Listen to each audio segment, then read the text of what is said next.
Hola amigos, esta historia que quiero contar hoy comienza cuando el abuelo de Juan Carlos, Alfonso XIII, por cierto bajo cuyo reinado España sufrió 2 dictaduras, hizo renunciar a su hijo Jaime al trono cediéndoselo a su otro hijo Juan, es decir, al padre de Juan Carlos.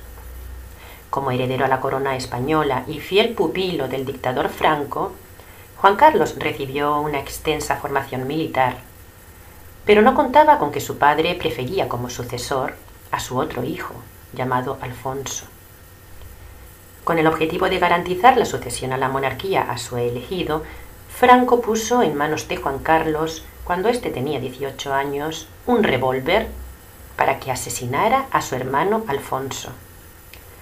Fue así como en el año 1956 y en la residencia de Estoril, en Portugal, Juan Carlos disparó a su hermano menor, destrozándole la cabeza. Este asesinato no solo no fue investigado, sino que fue ocultado y envuelto en un halo de olvido. Y la prensa portuguesa, sometida a la dictadura del general Salazar, acalló a propósito este suceso. Pero resulta que los 2 hermanos se encontraban solos en el momento del suceso.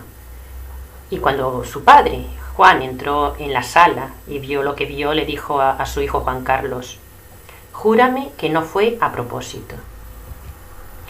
Aquella fue otra tragedia en una larga lista de infortunios sucedidos a los descendientes de Alfonso XIII y que contaba con niños muertos al nacer, infantas fallecidas muy jóvenes, accidentes varios. Al día siguiente del asesinato de su hermano, Juan Carlos volvió a la academia militar en la que había sido formado en el uso de las armas. Pero resulta que había otro aspirante al trono, el hijo de Jaime, también llamado Alfonso, y al que Franco se encargó de eliminar. Alfonso de Borbón falleció mientras bajaba una pista de esquí en Colorado, en el año 1989. Ese día se celebraba el Campeonato Mundial de Esquí y esa pista solo estaba abierta al jurado. Un cable que había sido puesto a propósito en la pista por la que se deslizó Alfonso consiguió degollarle. Pero Alfonso no murió en el acto, estuvo tendido durante 40 minutos en el suelo, con vida aún, ¿no?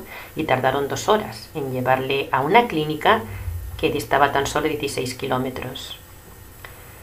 Antes de ser asesinado, Alfonso se había casado con la nieta de Franco y había tenido 2 hijos, pero su primogénito había muerto en un accidente de coche en el año 1984. Entre las personalidades próximas a Franco, que no aprobaban la designación de Juan Carlos y sí la de su primo Alfonso, estaba el almirante Carrero Blanco, quien también fue asesinado en un atentado en el año 1973. Pues bien, con el terreno libre, Juan Carlos se proclamó heredero al trono y fue nombrado rey de España tras la muerte del dictador, quien ya había dejado todo atado y bien atado en manos de su sucesor. 6 años después de la muerte de Franco, Juan Carlos, que llevaba años oyendo las quejas de militares, empresarios, banqueros y obispos para que cambiara al presidente del gobierno, que por entonces era Adolfo Suárez, hizo que éste dimitiera. Y con el objetivo de fortalecer la monarquía en España, organizó un falso golpe de Estado que debía representarse el día 23 de febrero de 1981, justo en el mismo momento en el que se iba a celebrar la sesión de investidura del sucesor de Adolfo Suárez, que era Leopoldo Calvo Sotelo. Se llamó la Operación Armada, por el general Alfonso Armada, que había sido el preceptor de Juan Carlos cuando éste era niño y también su hombre de confianza desde que era príncipe. El comandante Cortina, de acuerdo con Armada y bajo las órdenes de Juan Carlos, puso en marcha lo que se llamó el 23F, la entrada del guardia civil Tejero en el Congreso y el secuestro de los diputados durante toda la noche. De este acontecimiento se grabaron multitud de cintas que luego desaparecieron, un episodio vergonzoso que se cerró con rapidez, sin investigación y con la desaparición de todas las pruebas. Y quienes participaron de esta mentira, representantes públicos, ocultaron y desvirtuaron la realidad de lo que había sucedido. El coronel Milans del Bosch afirmó lo siguiente: El rey quiso dar un golpe de timón institucional y me autorizó a actuar de acuerdo con las instrucciones que recibiera de Armada. Fue así como engañaron a todos los españoles, porque en España Juan Carlos es intocable y está por encima de las instituciones. Y según la Constitución, no tiene responsabilidad ni política ni penal, es decir, es una persona blindada por la Constitución. Con este poder que le dio la Constitución, Juan Carlos se hizo multimillonario. Son conocidos sus acuerdos con las potencias petroleras, de las que cobra una comisión por el petróleo que viene a España, y por la multitud de préstamos que pide a la banca y que nunca paga. La monarquía saudí le concedió un crédito de 100 millones de dólares y la misma cantidad le dio la empresa kuwaití Kio mediante el empresario Javier de la Rosa. Pero hay un pacto de silencio de la prensa española para no desenmascarar todas sus tramas ocultas. Sin embargo, Juan Carlos se encuentra implicado en todos los asuntos sucios y turbios del Estado, como es el tema del GAL, los llamados grupos antiterroristas de liberación, que practicaron el terrorismo de Estado o guerra sucia contra la organización terrorista católica ETA, implicados en el secuestro, la tortura y la ejecución no solo de terroristas, sino también de no terroristas. ETA, que servía a los intereses del Estado, como lo hizo en el atentado de Carrero Blanco, sirvió también para preparar el terreno al poder de José María Aznar. Porque el que por entonces era presidente del gobierno, Felipe González, y ante la posibilidad de ser acusado él de estar detrás de los GAL, de ser el señor X, que se encontraba tras la banda asesina, presionó a Juan Carlos con contarlo todo. Sobre todo con contar que el famoso señor X era el mismísimo Juan Carlos. Ante esta amenaza, Juan Carlos tramó un falso atentado contra Aznar en el año 1995 que le convirtió en una especie de héroe, un golpe de efecto que le aupó a la presidencia del gobierno al año siguiente. Y fue así como Aznar pudo apoyar a Bush en su guerra contra Irak. Cuando en marzo del 2003 Bush llamó a Aznar para organizar su apoyo a la guerra, Aznar le pidió que hablara primero con Juan Carlos. Bush le dijo a Juan Carlos que iba a retirar la resolución de las Naciones Unidas que desaconsejaban su intervención en Irak y que iba a dirigir un mensaje al pueblo americano para que éste apoyara la guerra. Otro golpe de efecto de carácter terrorista se produjo apenas 2 días antes de las elecciones generales del 2004, en donde Aznar lo tenía difícil para seguir en el poder. Es el llamado 11M, porque fueron atentados terroristas que se produjeron el 11 de marzo con la intención de cambiar el voto de los españoles.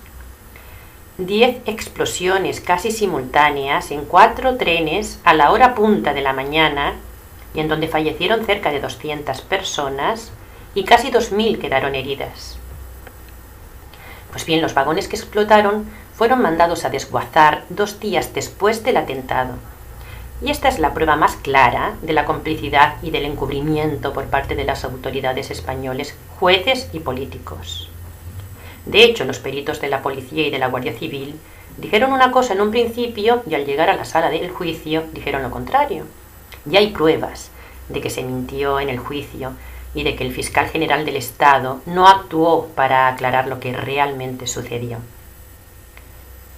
Juan Carlos también ha sido acusado de utilizar a la entidad bancaria, la Caixa, para lavar su fortuna y para sacar de España miles de millones del erario público y de sus negocios ilícitos o de sus mediaciones mafiosas. Acusado de embolsarse 16.000 millones de euros de los preferentistas de Bankia y de las cajas de ahorro, que son activos financieros que estas entidades, bajo engaño, ofrecieron a muchas personas, ocasionando que éstas perdieran sus ahorros. Y mientras las personas eran desahuciadas de sus casas por los bancos, muchos políticos, jueces, fiscales y empresarios se adjudicaron estas viviendas a precio de saldo. También se le acusa de llevarse fuera de España más de 1.000 millones de euros por la OPA de Lukoil, junto a su amante, la princesa alemana Corina, una más de sus más de 1.500 amantes, con algunas de las cuales tuvo hijos ilegítimos. La reina Sofía, harta de aguantar infidelidades, como cuando le descubrió con la artista Sara Montiel, se fue a vivir a Londres. Por cierto, Juan Carlos y Sofía, así como la reina Isabel de Inglaterra y su marido, el duque de Edimburgo, son todos tataranietos de la reina Victoria, son todos familia. Sofía también sabía lo de sus otras amantes, entre las que destacó Bárbara Rey, con quien Juan Carlos tuvo una larga relación, hasta que el artista le empezó a presionar con cierto material que ella misma había hecho grabar y en donde Juan Carlos hablaba del 23F.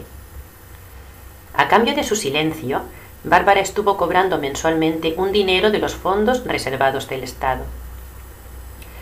Pero la vida licenciosa de Juan Carlos va más allá, al estar también implicado en los asesinatos de niñas, en rituales satánicos, en los que participaban políticos, banqueros, jueces y, por supuesto, la jerarquía eclesiástica, como es el caso del crimen de Alcácer. 3 niñas valencianas que fueron violadas, torturadas durante un mes y finalmente asesinadas en la cripta de un monasterio, y en cuyo crimen también están implicados un psiquiatra, un exgobernador civil, un exdirector de televisión española, un productor de cine. Más de 150 niñas desaparecieron misteriosamente y la investigación de esos asesinatos fue torpedeada por el Estado.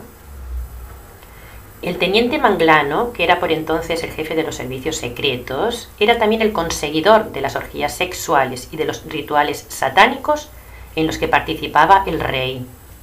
A fin de cuentas, Juan Carlos es el que controla a los servicios secretos que trabajan para él. El caso es que las familias reales de todo el mundo participan de estos rituales sangrientos, y esto es algo que ya se empieza a conocer. Por este motivo fue asesinada la hermana de la entonces princesa Leticia, Erika. Ella conoció detalles de los asesinatos rituales de la realeza y de cómo el entonces príncipe Felipe se transformaba en reptiliano, algo similar a lo que contó Diana de Gales y que también fue asesinada. Estas conversaciones entre Leticia y su hermana, que vivían juntas, habían sido grabadas por los servicios secretos, y Erika estaba tan aterrada con las cosas que le contaba su hermana que quiso alejarse de la familia real. Conocedora de estos secretos oscuros, Erika fue envenenada, porque era un peligro para la corona que no quiere que estas cosas se sepan. Pues bien, amigos, vamos a seguir los españoles manteniendo a esta familia que vive de lujo a costa de nuestros impuestos, mientras los españoles pasan hambre y se quedan en la calle sin casa. ¿Vamos a seguir permitiendo que el dinero de los españoles siga saliendo a los paraísos fiscales? Y la República no es una alternativa, es más de lo mismo. La alternativa es que les ignoremos, que no vayamos a votar, que les borremos de nuestras vidas, que pasemos de ellos, que nos salgamos del sistema, y así dejaremos de alimentar a esta pandilla de asesinos que se encuentran detrás de las cosas más horribles que pasan en nuestro país. Bueno, amigos, esto es todo por hoy. Hasta pronto.